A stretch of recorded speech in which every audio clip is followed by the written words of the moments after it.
வணக்கம் நண்பர்களே. உடல் நலமே உயிர் நலம் அப்படின்னு ஒரு சேனலை நாங்கள் புதுசாக ஆரம்பிச்சிருக்கோம். இந்த சேனலில் உடல் நலம் சார்ந்த செய்திகளை வாரத்துக்கு ஒன்றா போடுவோம். அதாவது ஒவ்வொரு திங்கட்கிழமையும் மாலை 6 மணிக்கு வீடியோ டான்னு வரும். நீங்கள் பார்த்து உடல்நலம் குறித்த குறிப்புகளை தெரிந்து வைத்துக்கொண்டு வாழ்க்கையில் நோய் நொடி இல்லாமல் நீண்ட ஆயுளோடு வாழ வேண்டும் என்பதுதான் இந்த சேனலோட நோக்கம். இந்த சேனலில் கீரை வகைகள், காய்கறிகள், பழங்கள், யோகா இது மாதிரியான உடல் நலம் தரக்கூடிய அனைத்து வகையான செய்திகளும் இடம்பெறும். விளக்கு ஏற்றிட்டு திங்கட்கிழமை சாயங்காலம் இந்த வீடியோவை பார்க்கலாம். உங்கள் உடல்நலத்துக்காக வாரத்தில் ஒரு நாள் ஒரு 5 நிமிடமோ அல்லது 10 நிமிடமோ ஒதுக்கி பார்த்து உங்கள் உடல்நலத்தை காத்துக்கொள்ளுங்கள். சரி, இன்னைக்கு வாங்க நம்ம வீடியோக்குள்ள போவோம். நலமாக நீர் வாழ எம் வாழ்த்துக்கள், தமிழ் சொல்லி நல்வார்த்தை யாம் கூறுவோம். உடல் நலமே உயிர் நலமாம் எப்போதும், அதை காத்தால் நம் வாழ்க்கை நன்றாகும். நலமாக நீர் வாழ எம் வாழ்த்துக்கள். இன்னைக்கு நம்ம பார்க்க போகிற முதல் மூலிகைன்னு கூட சொல்லலாம். அதை நம்ம டெய்லி அதை பயன்படுத்துவோம், ஆனால் சாப்பிடும்போது தூக்கி போட்டுடுவோம். என்னென்னு புரிஞ்சிருக்குமே, கறிவேப்பிலை தான் அது.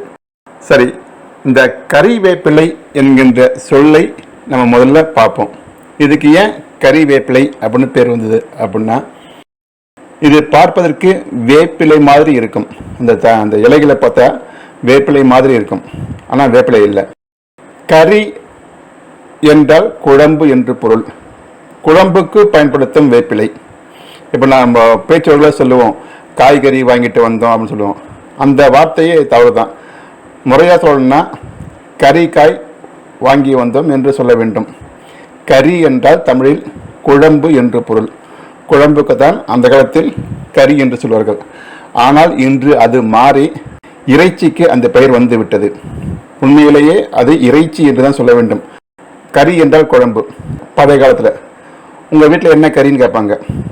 அப்போ சொல்லுவாங்க ஆட்டுக்கறி, கோழி கறின்னு சொல்லுவாங்க. அப்படின்னா ஆட்டுக்குழம்பு, கோழி குழம்பு, கோழி இறைச்சியால் ஆன குழம்பு, ஆட்டு இறைச்சியால் ஆன குழம்பு, அந்த பொருளில் தான் ஆட்டுக்கறி, கோழிக்கறி என்று சொல்லுவார்கள். அந்த கறி என்பது இன்று வேறு பொருளில் வழங்குகிறது. சரி, இதை இந்த கறி என்கிற சொல்லே பார்த்தீங்கன்னா அழகான தமிழ் சொல். இதை தான் ஆங்கிலம் அப்படியே உள்வாங்கி கொண்டது. இப்போ கறிவேப்பிலையை நம்ம இங்கிலீஷில் என்ன சொல்லுவோம்? கறி லீஃப் அப்படின்னு சொல்லுவோம்.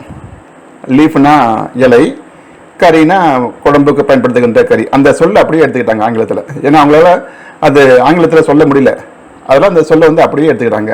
கறி லீஃப் என்று சொல்லுகின்றார்கள். அது மட்டும் இல்லைங்க, நம்ம இந்திய மொழிகளான இந்தி, வங்காளம் போன்ற மொழிகளில் இதே தான் கரிபத்தா அப்படின்னு சொல்கிறாங்க. இந்த கறிவேப்பிலையை கரிபத்தா அப்படின்னு சொல்கிறாங்க. அந்த கறி அப்படிங்கிற சொல்லும் அப்படியே பயன்படுத்துகிறாங்க. இந்திலையும் வங்காளத்துலேயும் அப்படியே பயன்படுத்துகிறாங்க. இதுதான் அந்த கறிவேப்பிலை அப்படிங்கிற சொல்ல குறித்தான பொருள். இந்த கறிவேப்பிலை மரம் பார்த்திங்கன்னா ரொம்ப நீண்ட நெடிய மரமாகவும் வளராது, ரொம்ப பருமனாகவும் இருக்காது. இந்த தாவரம் ஒரு மீடியமாக வளரக்கூடிய ஒரு தாவரம், அதிகமாகவும் பெருக்காது. அது மாதிரியான ஒரு தாவரம். இது மரமும் சொல்ல முடியாது, செடின்னு சொல்ல முடியாது. இந்த இரண்டுக்கும் இடைப்பட்ட வடிவம்தான் இந்த கறிவேப்பிலை மரம். ஹைட்டு பார்த்தீங்கன்னா ஏறக்குறைய 2 சென்டிமீட்டரு, வித்து பார்த்தீங்கன்னா ஏறக்குறைய 1.25 சென்டிமீட்டர், அந்த அளவுக்கு தான் அதனுடைய அளவு வருது. இது கொஞ்சம் கூட குறையோ இருக்கலாம். அதே மாதிரி இந்த இலைகள் பார்த்தீங்கன்னா கொத்து கொத்தாக இருக்கும். கொத்து கொத்தா, அதாவது உயிர்க்குன்னு சொல்லுவாங்க. அந்த ஈர்க்கில் இந்த பக்கம் வரிசையாகவும் இந்த பக்கம் வரிசையாகவும் 2 பக்கம் வரிசையாகவும் இருக்கும். ஒவ்வொரு ஈர்க்கிலையும் பார்த்தீங்கன்னா 10லிருந்து 20 இலைகள் வரைக்கும் இருக்கும். இதை 1-2 கூடவும் குறைவோ இருக்கலாம், ஒரு தோராய கணக்கு தான். இதனுடைய மரத்துடைய அளவு பார்த்தீங்கன்னா 4 மீட்டர்லேருந்து 6 மீட்டர் அளவுக்கு தான் வளரும். முறையா கொய்ங்கி என்பது தான் அதனுடைய தாவர பெயராக இருக்குது.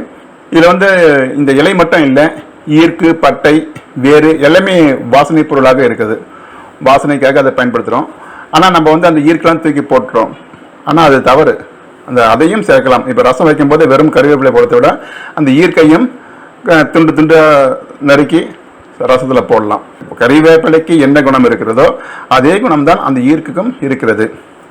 அதனால் வந்து இனிமேல் ஈர்க்கையும் சேர்த்துக்குங்க. அதனுடைய மருத்துவ குணத்தை நம்ம வந்து முழுமையாக அனுபவிக்க முடியும். சரி, இது வந்து எது எதுக்காக பயன்படுது அப்படின்னு பார்த்தீங்கன்னா, மெயினாக பார்த்தீங்கன்னா சுவையின்மை. நிறைய பேர் சொல்லுவாங்க, நாக்கில் ருசியே தெரியலப்பா அப்படின்னுவாங்க. அவங்க டெய்லி கறிவேப்பிலை துவையலை அரைச்சி சாப்பிட்டா இந்த ருசியின்மை போகும். அது மட்டும் இல்லைங்க, சில பேர் பார்த்தீங்கன்னா எனக்கு பசியே எடுக்கலப்பா அப்படின்னுவாங்க. அந்த பிரச்சனை உள்ளவங்களும் கறிவேப்பிலை துவையலை சாப்பிடலாம். கறிவேப்பிலையை வந்து குழம்பா வச்சு சாப்பிடுவாங்க. கறிவேப்பிலை குழம்பு இது மாதிரியாக அந்த கறிவேப்பிலையை பயன்படுத்தணும்னா அந்த பசியின்மையும் போகும், செரியாமை என்கிற நோயும் குணமாகும். ஆக சுவையின்மை, பசியின்மை, செரியாமை இந்த 3 மட்டும் இல்லைங்க, வயிற்று பொறுமல், தொண்டை கம்மல் ஆகிய நோய்களையும் குணப்படுத்தக்கூடியது இது. இதை வந்து தொடர்ந்து ஏதாவது ஒரு வகையில் நீங்கள் சாப்பாட்டில் பயன்படுத்திகிட்டே வந்தீங்கன்னா, அது துவையலாகவோ குழம்பாகவோ அல்லது தாளிக்கும் போது பயன்படுத்துகிற கறிவேப்பிலை அதை உணவிலிருந்து தூக்கி எறியாமல் அதை மென்று சாப்பிடுகின்ற பழக்கத்தை எல்லாம் வைத்து கொண்டால் கண் பார்வை தெளிவு பெறும். இன்னைக்கு நிறைய பேர் சின்ன வயசுலேயே கண்ணாடி போடுறாங்க, குழந்தைகளே கண்ணாடி போடுறாங்க. இதையெல்லாம் தவிர்ப்பதற்கு நீங்கள் கண் மருத்துவர்கிட்ட போகிறதுக்கு முன்னாடி 1 மாதமோ 2 மாதமோ இந்த கறிவேப்பிலையை துவையலாக அரைத்து அந்த குழந்தைகளுக்கு கொடுத்து பார்த்துவிட்டு நீங்கள் போய் பரிசோதனை பண்ணி பார்த்தீங்கன்னா நிச்சயமாக கண் பார்வை கூடியிருக்கும். அதாவது முதல்ல போய் ஒரு பரிசோதனை பண்ணணும். அது கண்ணுடைய ஒளியோட அளவை சொல்லுவாங்க. அதுக்கு பிறகு நீங்கள் ஒரு 2 மாதமோ அல்லது 3 மாதமோ தொடர்ந்து இதை பயன்படுத்த கொடுத்துக்கிட்டே வரணும். குழந்தைங்களுக்கு ஒரு 3 மாதம் கழித்து போய் பார்த்தீங்கன்னா நிச்சயமாக கண் பார்வை கூடியிருக்கும், கண் பார்வை தெளிவாக தெரியும். பழைய நிலையிலிருந்து அடுத்த நிலைக்கு அது நகர்ந்திருக்கும். அதே மாதிரி பார்த்தீங்கன்னா இந்த கறிவேப்பிலையை நம்ம தொடர்ந்து பயன்படுத்தி வந்தால் நரை என்பது வராது. அதாவது வராதுன்னா கடைசி வரைக்கும் வராதுன்னு சொல்ல முடியாது. என்னதான் இருந்தாலும் இயற்கையை யாராலும் வெல்ல முடியாது. இந்த 20 வயதிலேயே 15 வயதிலேயே நரைக்கிற நிலைமை எல்லாம் இருக்காது. குறைந்தபட்சம் ஒரு 45-50 வயதுக்கு பிறகுதான் நரை என்பதே தெரியும். இயற்கையை யாராலும் ஏமாற்ற முடியாது, இயற்கை யாராலும் தடுக்கவும் முடியாது. வயதானா முடி நரைக்கும் என்பது இயற்கை, அதை தள்ளி போடலாம், தவிர்க்க முடியாது, அவ்வளவுதான். ஆக நீங்கள் கறிவேப்பிலையை தொடர்ந்து பயன்படுத்தி கொண்டு வந்தால் குறைந்தபட்சம் 50 வயதுக்கு மேல்தான் உங்களுக்கு நரையே வர ஆரம்பிக்கும். அது மட்டும் இல்லைங்க, இன்னைக்கு வந்து பார்த்தீங்கன்னா நாட்டையே ஆட்டி படைக்கிற நோயில் ஒரு நோயாக சர்க்கரை நோய் இருக்கிறது. இந்த கறிவேப்பிலையை நாம் நாள்தோறும் ஒரு 10-20 கறிவேப்பிலையை காலையில் எழுந்து நன்றாக அலசி விட்டு வெறும் வயிற்றில் மென்று சாப்பிட்டால் சர்க்கரை அளவு கட்டுப்படும். இதை நம்ம செய்யறதில்லை, செய்யாமல் தேவையில்லாமல் டாக்டர்கிட்ட போய் பணத்தை செலவு பண்ணிக்கிட்டு இருக்கோம். 3 மாதம் வரைக்கும் தொடர்ந்து சாப்பிட்டீங்கன்னா அந்த நீரிழிவு நோயால் வரக்கூடிய உடல் பருமனானது தவிர்க்கப்படும். அது மட்டும் இல்லை, சிறுநீரில் சர்க்கரை வெளியேறும் அளவும் குறைந்துவிடும். பல வகை நோய்களுக்கு இது மருந்தாக அமைகின்றது. இந்த கறிவேப்பிலை என்பது நம்ம மட்டும் பயன்படுத்தலாங்க, வட இந்தியாவில் பயன்படுத்துகிறாங்க, இலங்கையில் பயன்படுத்துகிறாங்க, மலேசியா, சிங்கப்பூர் போன்ற நாடுகளில் பயன்படுத்துகிறாங்க. அதாவது எங்கெல்லாம் தமிழர்கள் இருக்கின்றார்களோ அங்கெல்லாம் இது உணவில் பயன்படுத்தப்படுகின்றது. இத்தனை சிறப்புள்ள கறிவேப்பிலையை நாம் உணவில் சரியாக பயன்படுத்துவோம். நாம் உடல் நலத்தை காப்போம். ஒவ்வொரு மனிதனும் 2 நலன்களை 2 கண்களாக பாதுகாக்க வேண்டும். ஒன்று உடல் நலம், மற்றொன்று மனநலம். இந்த 2 நலமும் சரியாக இருந்தால் உயிர் நலம் பலம் பெறும். எனவே நாம் உணவையே மருந்தாக பயன்படுத்த ஆரம்பிப்போம். உடல் நலத்தை பேணுவோம், மனநலத்தை காப்போம், உயிர் நலத்தை பாதுகாப்போம்.